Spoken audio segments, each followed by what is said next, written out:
Hello, and welcome to this PowerPoint of transport in Glasgow and how it impacts on the population's health.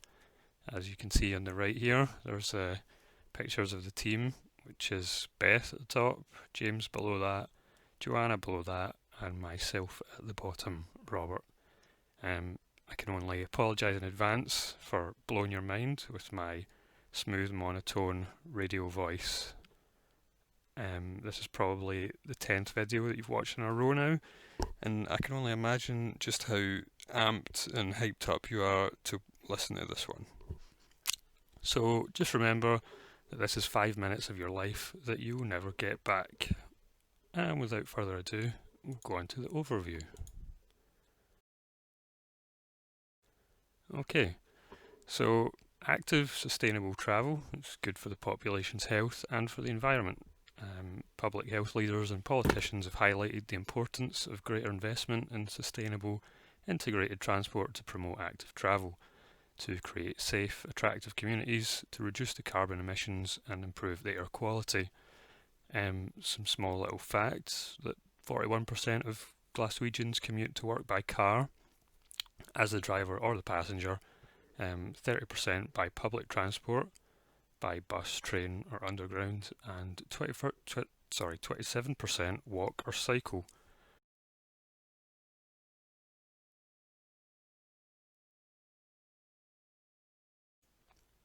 So why is transport relevant to health? Well, it's something that we all use, whether it's car or bike or train or boat. It's something that we all use on a daily basis, and depending on what kind of transport that is, it's something that will affect your health.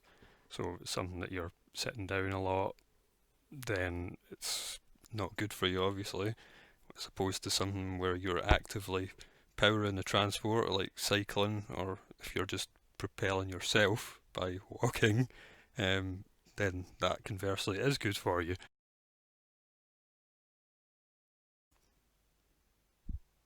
And in addition to that, the distance of your travel is obviously going to impact how much it affects your health. So if it's a long distance and you're sitting down the whole time, then it's obviously worse for you than if you were actively moving that whole way, kind of thing.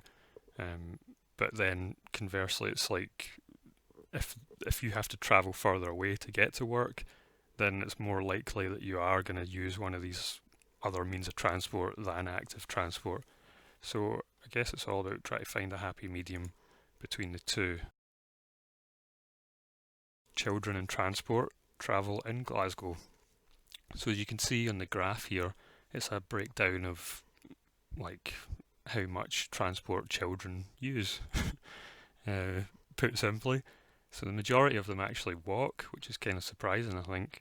But as you can see on the right side there, 50% of school children in the city travel by active means, majority being walking, with a few cycling or skateboarding.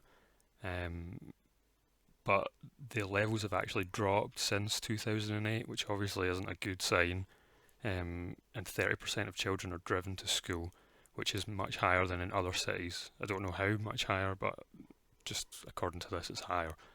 And also that there's wide variations in the levels of active travel between the schools. So from 9% all the way up to 96%, which is obviously a massive difference. Unfortunately, I couldn't get a breakdown for our particular area, which is Bridgeton, so I'm not sure on the specifics of ours in regards to that. Also, strangely, this, which is other, at 0.6%, I'm not really sure what that is. Wild Wacky Action Bike! Wild Wacky Action Bike! The bike is hard to ride! Wild Wacky Action Bike is almost impossible to steer and it glows in the dark. Gonna try to ride it all day long, but I'm gonna fail 'cause it's Wild Wacky Action Bike! You can't ride it, you can't ride it. So looking at it a bit more in depth now, which is our area, which was Bridgeton, you can see that compared to the other areas around it in Glasgow, 27% increase in people who travel to place of work or study by walking, bike or public transport. I don't know in terms of what kind of transport that is, so it would be good if it could have broken that down. As obviously walking and cycling is far better for you than like getting the bus or something like that. And also 36% less than the Glasgow average of families have more than one car in Bridgeton. You can see it here on these little graphs at the bottom that I kind of shortened these down. There should have been way more like towns on this, but just for the sake of this little slide to fit it all in, I reduced the amount. So Bridgeton is kind of in the middle here for percentage of commutes to work or study on foot. It's kind of middle of the road, and the percentage of commutes to work that get there on bike is really quite low down for Bridgeton, especially compared to like Kelvindale or Kelvinside or something like that, which is much higher.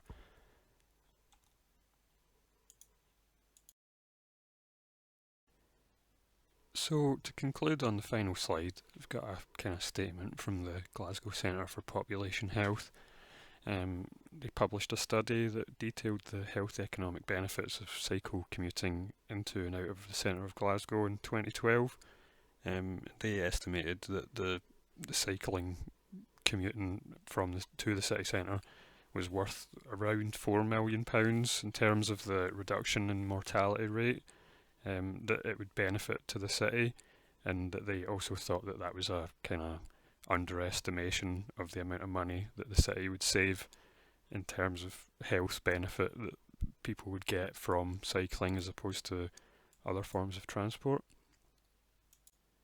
And to briefly sum all of that up, walking and cycling as a means of transport is good for your health, particularly if done regularly and for prolonged periods of time. Even if that's not possible, if you can incorporate as much of active travel into your journey as possible, is still of some sort of benefit. Maybe just like instead of driving to the train station, you could cycle there, or you could walk, something like that.